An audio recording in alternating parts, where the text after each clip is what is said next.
Invest funds in the Alpha platform has the option to charge investors a performance fee. This video will show you how to calculate and pay out performance fees to your funds. From your broker admin, click on Revenues and then click on Performance Fee Calculator. Payments are done manually to allow you flexibility on when to calculate and pay performance fees. It can be made last day of the month, first day, or bi-monthly, etc., as opposed to other charges in Alpha which are automatic.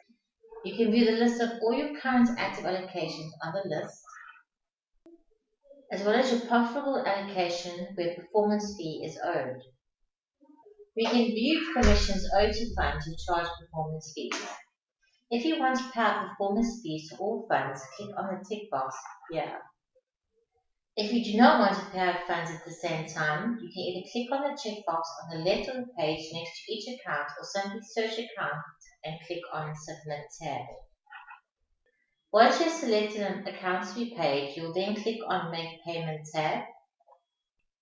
Once you have clicked on the Make Payment tab, a pop-up box will ask for confirmation of this payment. You'll click on Yes.